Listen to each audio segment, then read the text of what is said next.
धन्यवाद धन्यवाद धन्यवाद हो पिता परमेश्वर। आपके नाम का पिता परमेश्वर हम धन्यवाद देते हैं आपको पिता परमेश्वर। हम आज के दिन भर के लिए दिए आशीषों के लिए हम पिता परमेश्वर आपका शुक्रिया अदा करते हैं पिता। और आज आपने हमको ये समय दिया है उसके लिए पिता परमेश्वर हम आपके दिल से आभारी हैं कि आपने हमको ये मौका दिया कि हम आपके शरण आ सकें पिता परमेश्वर। आज का पिता परमेश्वर संध्या काल का समय हम आपको देते हैं और प्रार्थना करते हैं पिता परमेश्वर कि आप हमारे साथ में बने रहिए। और पिता परमेश्वर पूरे समय पिता परमेश्वर आप हमारी इबादत के समय और हमारे पूरे पिता परमेश्वर जितनी भी ज़िंदगी में दिन दिया वो सब पिता परमेश्वर हम आपके हाथों में देते हैं और प्रार्थना करते हैं पिता कि आप हमसे पिता परमेश्वर इस तरीके से पिता परमेश्वर हम आपसे लिपटे रहें कि हम में और आप में कोई भी अंतर न दिखाई दे पिता परमेश्वर। हम दिल के गहराई से आपको धन्यवाद करते हैं पिता और प्रार्थना करते हैं पिता कि आज के प्रार्थना में पिता परमेश्वर आप हाजिर हुइए और हमें हर प्रकार की सहायता और हर प्रकार की मदद करिए पिता। आइए हम प्रार्थना करें।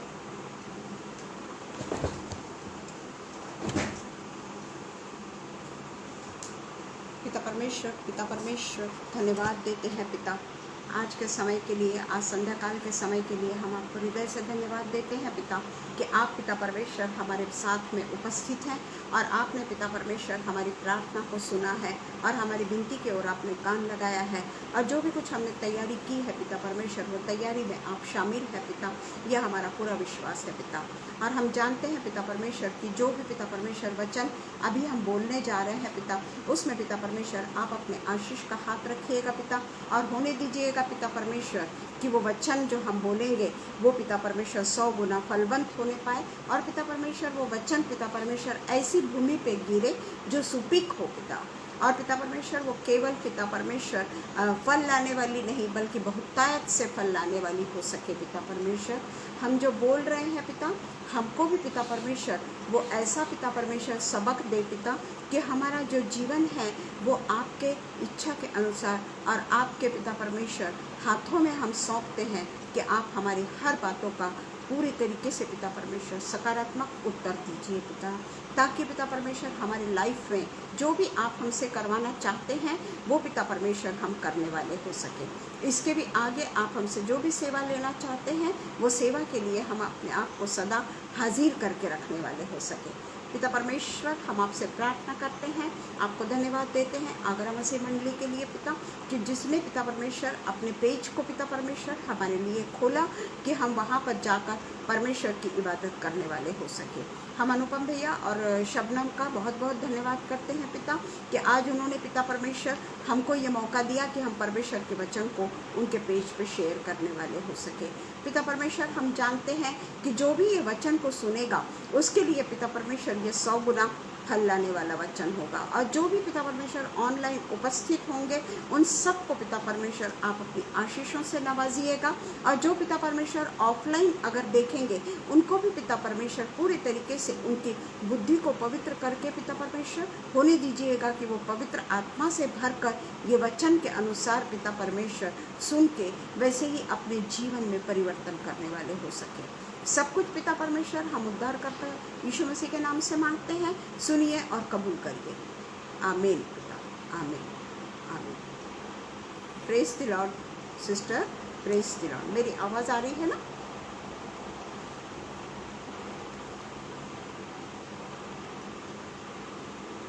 मेरी आवाज़ आ रही होगी तो सिर्फ बताइएगा।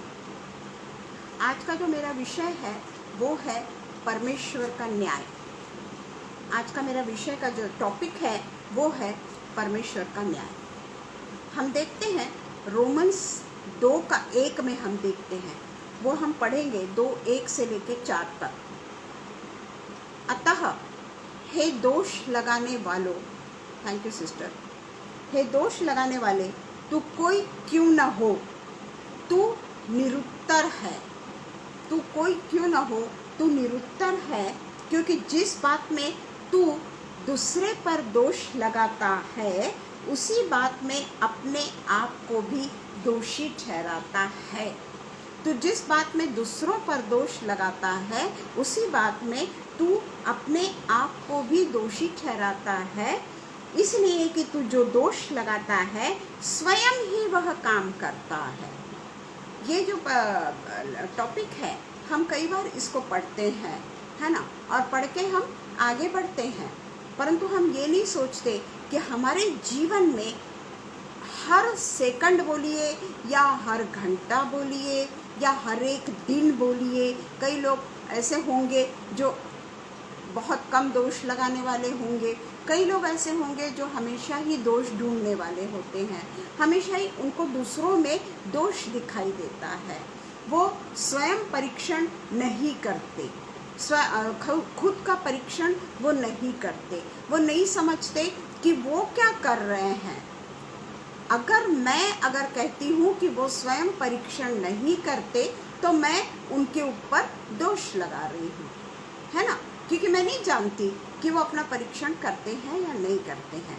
पर मैं परमेश्वर के वचन के अनुसार बोल रही हूँ कि परमेश्वर का वचन कहता है दोष लगाने वाले तू कोई क्यों ना हो तो निरुत्तर है।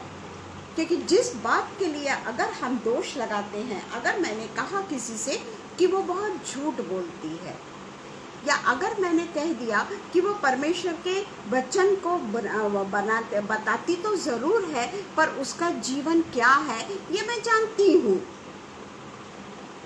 या मैंने कह दिया कि वो लोगों के साथ में जिस तरीके का व्यवहार करती है परंतु वो एक्चुअली उसका नेचर वैसा नहीं है, या हो सकता है कि मैं अगर समझ जाओ पास्टर के साथ में मेरे संबंध बहुत गहरे हैं, मान के चलिए कि मेरे पास्टर के साथ में बहुत संबंध गहरे हैं, तो जो कलीसिया के जो दूसरे लोग होते हैं जो खुद पास्टर से पहले गहरे संबंध रखते होंगे वो हर्ट होते हैं, और वो हमने कोई जो बात नहीं बोली उनके मन में जो बात है वो पास्टर को बताते हैं कि उसने ऐसा ऐसा कहा। हमको ये बात का पता ही नहीं रहता कि हमारे लिए इस प्रकार के बीज को बोया जा रहा है, ऐसे बीज को बोया जा रहा है जो झाड़ जो है वो विषारी निकलने वाला है। हम वो इस बात से अनभिज्ञ हैं, परंतु हम ये जानते हैं कि उसने दोष लगाया जो भी, या वो वहाँ पर मैं अपने आप को भी रखूँगी तो मेरे भी लिए यही बात है कि मैंने उस पर दोष लगाया। क्यों? मेरे स्वार्थ के लिए लगाया कि सिर्फ मेरे से ही पिता परमेश्वर के संबंध अच्छे हो, मैं खुद ही पिता परमेश्वर के नज़दीक में रह सकूं। मैं दूसरों को नहीं चाहती कि कोई परमेश्वर के जन के साथ में घनिष्ठता बताए, और इसलिए मैं विष का बीज बोती चली जाती हूँ, और उस समय शैतान जो है ना वो हमारी आंखों को बंद कर देता है, क्योंकि शैतान तो ये चाहता ही है कि तुम दोष लगाओ, वो तो चाहता ही है कि हमने दोष लगाना है, और वो परमेश्वर से हमको अलग करना चाहता है, और इसलिए उसे कुछ भी नहीं लगता अगर हम इस तरीके की बातें करते हैं तो उन्हें कुछ भी नहीं लगता। परंतु हम ये भूल जाते हैं कि पिता परमेश्वर का वचन क्या कहता है कि अगर हम दोष लगाते हैं तो सबसे पहले हम खुद दोषी हैं, हमने खुद पहले अपराध किया हुआ है, हम परमेश्वर के विरोध में चले गए हैं। हम ज़रूर सोचते हैं कि वो व्यक्ति को तो अभी तक मालूम ही नहीं पड़ा कि मैंने उसके साथ में क्या किया, परंतु वो ये नहीं जानते कि पिता परमेश्वर तो हर एक को निरुत्तर करता है। पिता परमेश्वर के पास में कोई भी बात छिपी हुई नहीं है, चाहे कोई दुनिया देखे या ना देखे, पर परमेश्वर सब कुछ देखता है, और इसलिए वो कहता है कि तू जो दोष लगाता है स्वयं ही वह काम करता है।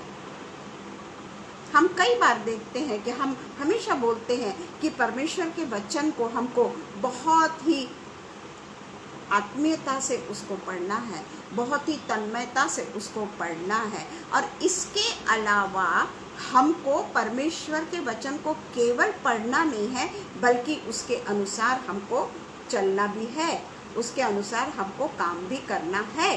ये हम हमेशा ही बोलते हैं, परंतु एक्चुअली में देखा जाए तो हमको वो काम करना नहीं आता।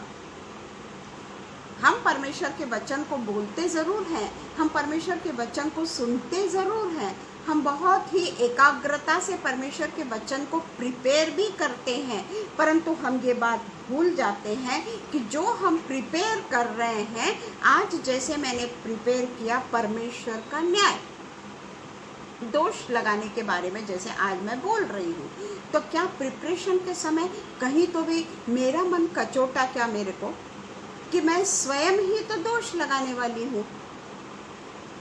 खुद मेरे को अच्छी लगती है वो आदत। बैठे बैठे हम कई बार ऐसे कितने घंटे व्यतीत कर देते हैं। अगर हमारे पास में अगर टॉपिक दे दिया जाए दोष लगाने का, उसके ऊपर अगर हमको एक दूसरे के साथ में डिस्कशन करने को कह दिया जाए कि चलो आज का टॉपिक है दोष लगाना, आप लोगों को जितना दोष लगाना है आज आप लगाते जाइए, तो हम एक दूसरे से बढ़ चढ़कर दोष लगाएंगे। कोई किसी से हार मानने को तैयार नहीं रहेगा। वो अगर एक दोष लगाता है तो हम उसके ऊपर 10 दोष लगा देंगे, परंतु परमेश्वर का वचन है कि तू स्वयं ही वह काम करता है। उसने मेरे पे दोष लगाया, इसने मेरे पे दोष लगाया, पर तूने क्या किया? तूने कितने लोगों के ऊपर दोष लगाया? हम जानते हैं कि ऐसे ऐसे काम करने वालों पर परमेश्वर के ओर से ठीक ठीक दंड की आज्ञा होती है। देखिए, ये परमेश्वर का वचन है। हाँ, हम बोलेंगे कि हम तो अनुग्रह के काल में है ना पिता परमेश्वर, तू तो हम पे अनुग्रह कर रहा है ना, तू तो हम पे दंड नहीं दे रहा है ना, क्योंकि हम अनुग्रह के काल पे हैं, तू तो हमको माफ करते जा रहा है। पर परमेश्वर का वचन यहाँ कहता है कि जो ऐसे ऐसे काम करते हैं वो परमेश्वर की ओर से ठीक ठीक दंड की आज्ञा उन पर होगी। ये परमेश्वर का वचन है। तो हे मनुष्य, तू जो ऐसे ऐसे काम करने वालों पर दोष लगाता है और आप वही काम करता है, क्या यह समझता है कि तू परमेश्वर की दंड की आज्ञा से बच जाएगा? क्या हम ये समझते हैं कि परमेश्वर ने आज मेरे को देखा ही नहीं, मैंने इतना सब गलत काम कर डाली, इतने लोगों के लिए मैंने बुरा बुरा बोल डाली, इस पे दोष लगा डाली, उस पर दोष लगा डाली, परमेश्वर ने तो मुझे देखा ही नहीं? क्या ऐसा हो सकता है? क्या परमेश्वर सचमुच में हमको नहीं देखता कि हम क्या कर रहे हैं? क्या परमेश्वर हमारा बहरा है? परमेश्वर हमारा अंधा है? कि परमेश्वर के कान भारी हो गए हैं कि वो हमारी बातों की तरफ सुनता नहीं या देखता नहीं? परमेश्वर ने कहा है कि ऐसे ऐसे लोगों का न्याय हो, क्या दंड की आज्ञा उसको दी जाएगी, दंड भोगेगा वो। क्या तू उसकी कृपा और सहनशीलता और धीरज रूपी धन को तुच्छ जानता है?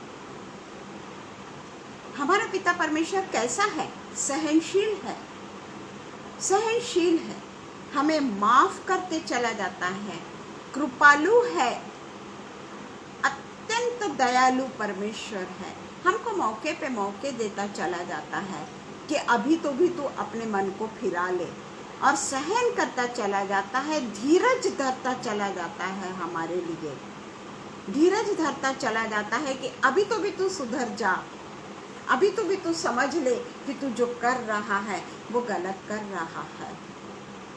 परंतु हम उसको आसानी से सोचते हैं कि हम इसको बेवकूफ़ बना देंगे, क्योंकि ये तो सहनशील है, ये तो धीरज धरता है, ये तो कृपा करता है हम पर, है ना, और हमके उसके ये सारे धन को, जो ये धन जो कभी नहीं ख़त्म होता, इसको ये धीरज रखना, सहनशीलता रखना, कृपा रखना, ये एक ऐसा धन है जिसको कभी भी दीमक नहीं लगती।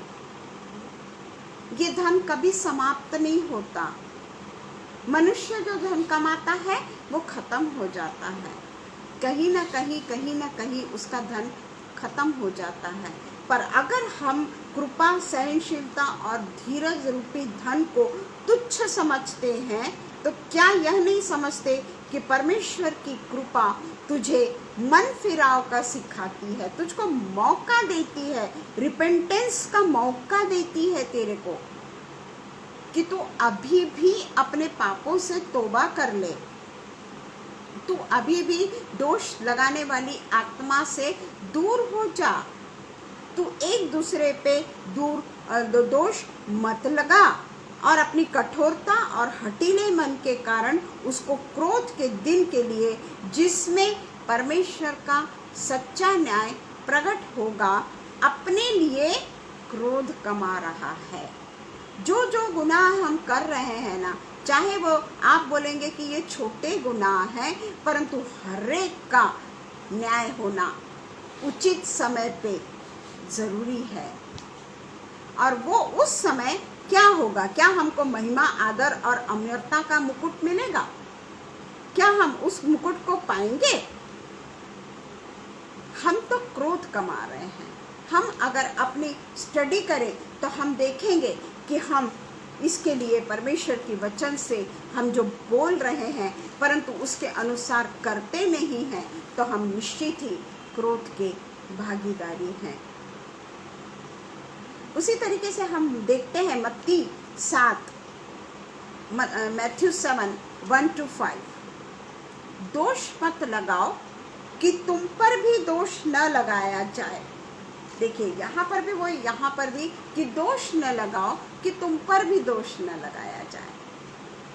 क्योंकि अगर समझ जाइए, हम किसी पे दोष लगाते हैं तो ये याद रखिएगा कि दूसरा भी हम पर दोष लगा सकता है। क्योंकि हम जानते हैं कि जब हम एक उंगली किसी पे उठाते हैं, वो ऐसा है, वो वैसा है, वो वैसा है, हम ये भूल जाते हैं कि हमारी तरफ में 4 उंगलियां हैं जो हम पर दोष लगा रही है, जो बता रही है कि तू कैसा है, तेरा विश्वास तेरे को क्या बतला रहा है। क्या तू परमेश्वर के पास जाने के लिए तैयार है? ये जो 4 उंगलियां जो हम पर लगी हुई है, वो हमको यही बताती है कि दोष मत लगा, क्योंकि जिस प्रकार तुम दोष लगाते हो उसी प्रकार तुम पर भी दोष लगाया जाएगा। अगर हम किसी को भला बुरा कहते हैं तो कोई ना कोई व्यक्ति ऐसा है जो हमारे लिए भला बुरा कह रहा है, और उससे हमको क्रोध आता है कि तेरे को क्या मालूम मेरे बारे में, तूने कैसे मेरे बारे में इतनी सारी बातें बोल दी। पर हम ये भूल जाते हैं कि हमने उसके लिए क्या क्या किया। इसलिए परमेश्वर का वचन कहता है कि जिस नाप से तुम दूसरों के लिए नापते हो, उसी नाप से तुम्हारे लिए नापा जाएगा।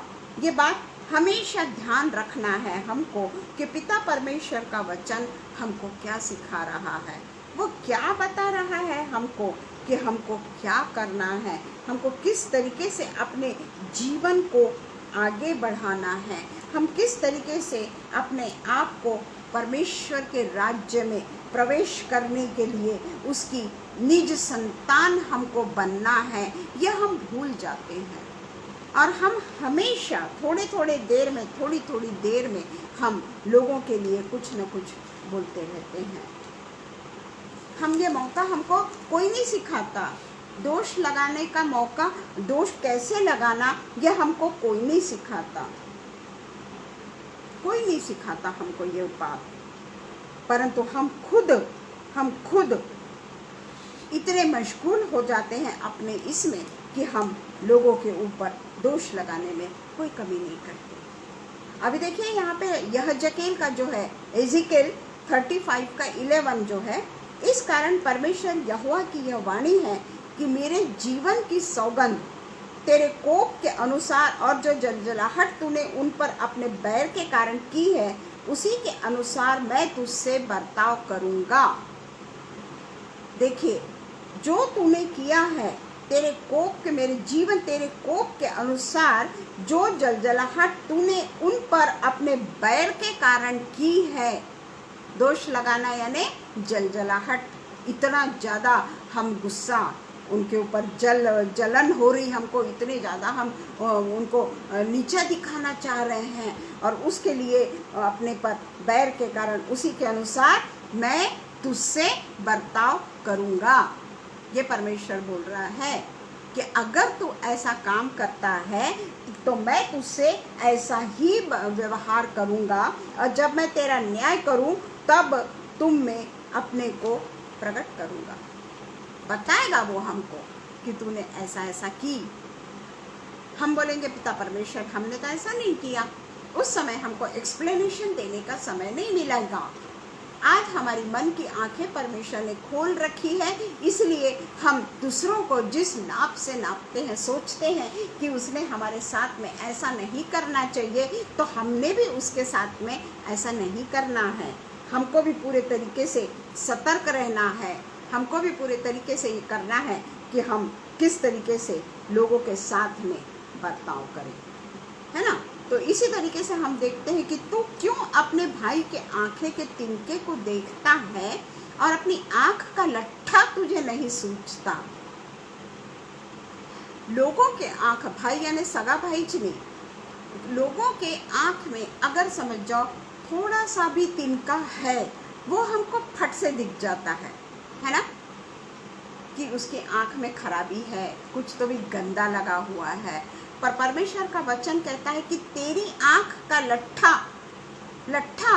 उसका तो तिनका है, छोटा सा तिनका है, पर तेरी आंख में तो लट्ठा है, पूरा मैल भरा हुआ है, वो तुझको नहीं दिखाई देता। क्योंकि आंख का जो तिनका है वो दूसरों का हम देख सकते हैं पर अपनी आंख का नहीं देख सकते। जब हम आईने के सामने खड़े होते तभी हमको दिखता है। तो जब हम दूसरों की छोटी सी गलती को उसके ऊपर नुक्ताचीनी करने के लिए बैठ जाते हैं, उसने ऐसा किया, उसने वैसा किया, वो ढोंगी है, वो स्वार्थी है, वो डिंग मारने वाला है, या वो अपने बड़ी बड़ी बातें करता है पर वो गुस्सा करता है, गुस्सेला है, ऐसा ठीक है ना, परमेश्वर उनको संभालेगा। पर आप उसके लिए जो बोल रहे हैं, उसके ऊपर जो आप दोषारोपण कर रहे हैं, वो एक छोटा सा तिनके जैसा है। परंतु तू जो कर रहा है वो एक आंख में बहुत बड़े कचरे के जैसा है जो तुझको नहीं दिखाई देता। उसका अपराध छोटा है, जरूर वो अपराध है, पर तू नहीं बोल सकता उसको कि तू अपराधी है, क्योंकि तू उससे भी बड़ा अपराधी है। ये परमेश्वर बोल रहा है, हमको नहीं बोलना है ये सब बातें। ये परमेश्वर का वचन है कि तू अपनी गलतियों को नहीं देख सकता, दूसरे की गलतियों को तू देख सकता है। जब तेरे आंख में इतना बड़ा लट्ठा है तो तू अपने भाई से कैसे कह सकता है कि ला मैं तेरे आंखों से तिनके को निकाल दूं? तू तो इतना पापी है, तू तो इतना बड़ा लोगों के लिए हमेशा गड्ढा खोदने वाला है। तू तो लोगों के लिए इतनी बुरी बुरी बातें उन लोगों को, दूसरों को बताने वाला है ताकि उनका स्वभाव, उनका जो मन है उनसे कलुषित हो जाए। तो फिर तू दूसरे को कैसे कह सकता है कि ला मैं तेरे को सुधार दूं? तो ऐसा मत कर, तू ऐसा मत कर। हम जब अपने आप को नहीं सुधार सकते तो हम कैसे कह सकते हैं कि हम तेरे को सुधार देंगे? क्योंकि हमारी आँख में, हे कपटी, पहले अपनी आँख में से लट्ठा निकाल तो ले, पहले अपने गुनाहों को देख तो ले, पहले अपनी कमजोरियों का अध्ययन तो कर ले, सेल्फ स्टडी तो कर ले कि तुझ में कितनी सारी कमजोरियां हैं, कितने सारे पाप तेरे मन में भरे हैं। उसके बाद में तू दूसरे के गुनाहों को देख। हो सकता है उनके गुनाह तेरे से बहुत छोटे हैं और वो एहसास करते हैं कि नहीं आज मैंने गुनाह करा और इसलिए वो माफ़ी मांग लेते हैं, पर तू ऐसा कभी नहीं करता। इसलिए परमेश्वर का वचन कहता है कि पवित्र वस्तु कुत्तों को ना दो और अपने मोती सुअरों के आगे मत डालो। ऐसा न हो कि वो उन्हें पांव से रौंद दे और पलट कर तुमको ही फाड़ डाले। उल्टा वो हमको ही फाड़ डालते हैं। कई बार हम देखते हैं कुत्ते के ऊपर अगर पूंछ के ऊपर अपना पैर भी पड़ गया तो तुमने ले जाकर उसको रोटी दी है, तुम्ही ने ले जाके उसको खाना दिया है, पर गलती से अगर अपना पैर उसके पूंछ पर पड़ गया ना, वो एकदम से पलट के अपने को काटेगा। इसलिए कहते हैं कि जिस तरीके से हमारे जो आदतें हैं, वो आदत ऐसी है कि तू पवित्र आज वचन बोल रहा है, पवित्र वचन को समझा रहा है, पवित्र वचन को लोग सुन रहे हैं, परंतु क्या वो पवित्र वचन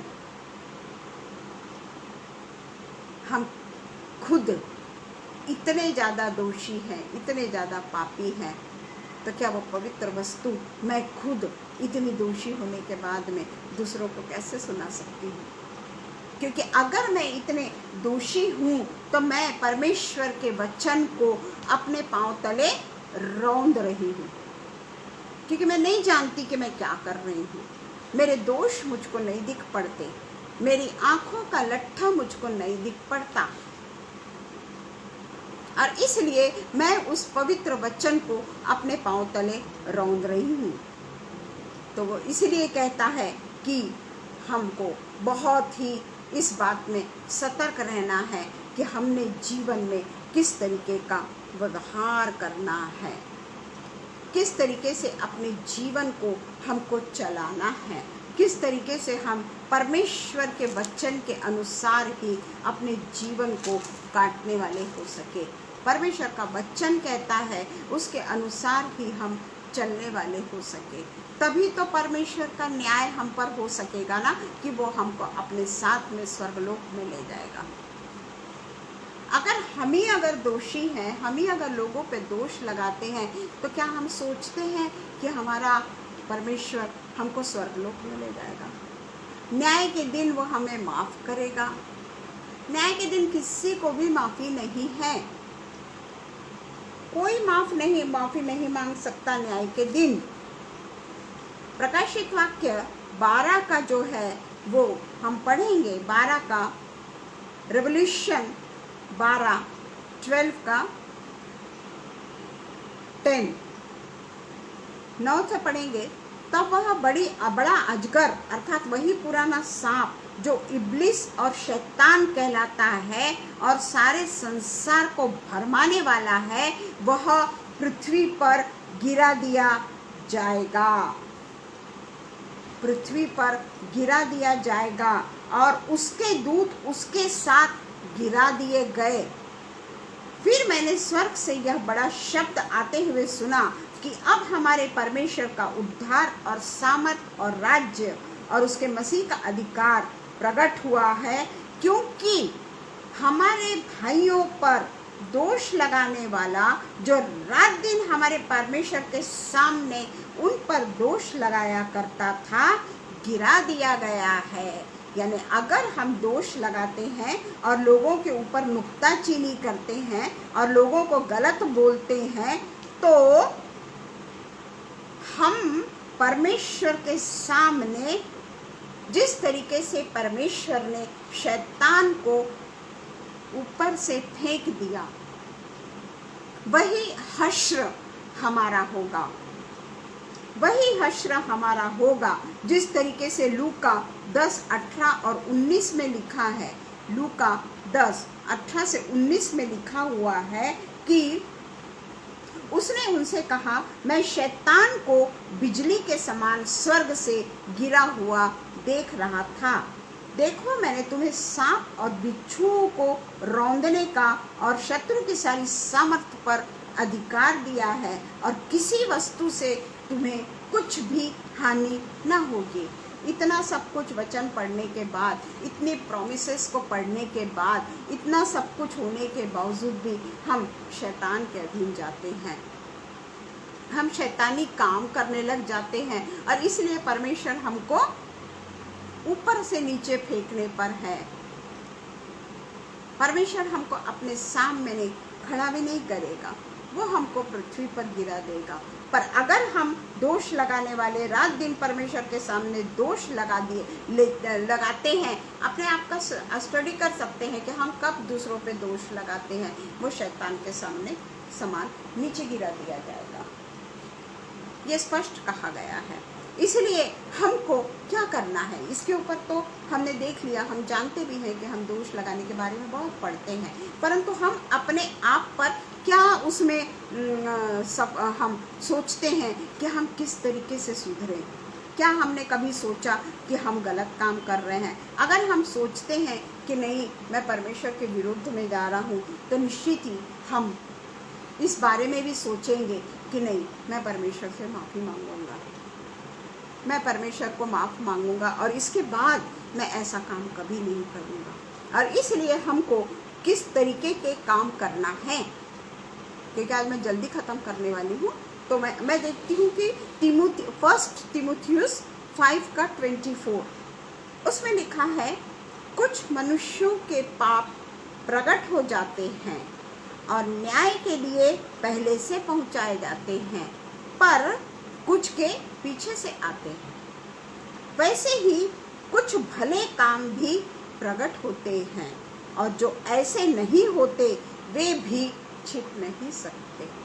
कुछ भी कर लो तुम, परमेश्वर से कोई भी चीज़ छिप नहीं सकती, वो कभी न कहीं पर है, परमेश्वर के सामने आ ही जाती है। अगर हम अपने मन में भी किसी के लिए कपट रखते हैं, अपने मन में भी अगर किसी के लिए हम गलत सोच लेते हैं, वो परमेश्वर के यहाँ पर लिखा हुआ मिलेगा जीवन की पुस्तक में कि तूने ऐसा ऐसा सोचा।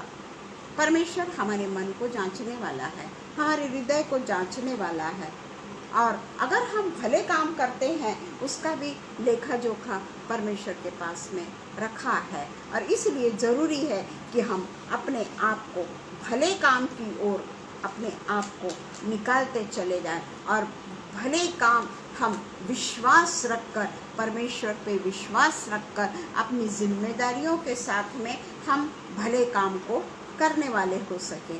उसी तरीके से 1 तिमुथियुस 6:17 और 19, इस संसार के धनवानों को आज्ञा दे कि वे अभिमानी ना हो। इस संसार के धनवानों को आज्ञा दे कि वे अभिमानी ना हो, और चंचल धन पर आशा ना रखे। धन तो चंचल है, और ये धन कब हमको छोड़कर चले जाएगा कोई कुछ नहीं बता सकते। ये इसीलिए कहते हैं कि धन पे अभिमान मत कर। आज हम देखते हैं इतने बड़े बड़े रईस लोग जो होते हैं, वो कब घसर के नीचे चले जाते हैं, उनका उन्हीं को नहीं समझता, क्योंकि धन तो चंचल है। इसलिए परमेश्वर बोलता है कि उनको आज्ञा दे कि वे अभिमानी ना हो। परंतु परमेश्वर पर जो हमारे सुख के लिए सब कुछ बहुतायत से देता है, वे भलाई करे और भले कामों में धनवान बने।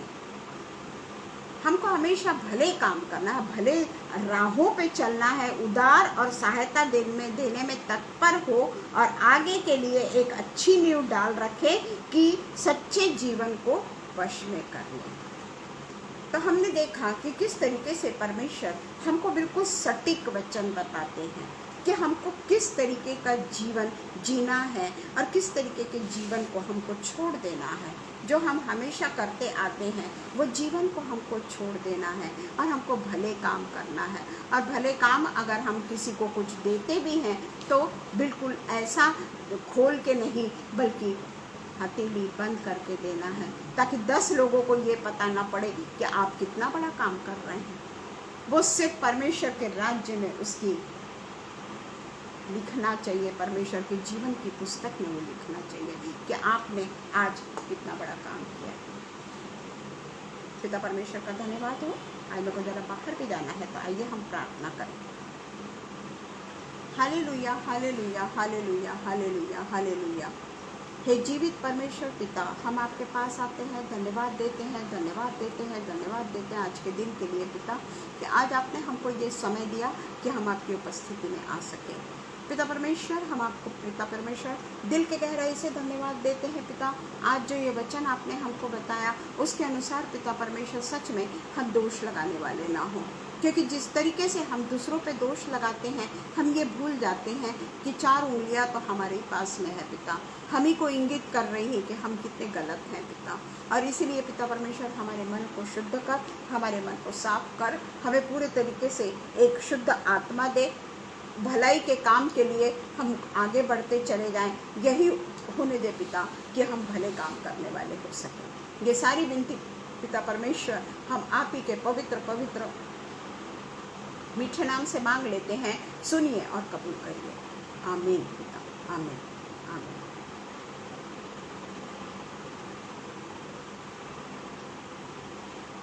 Thank you everyone.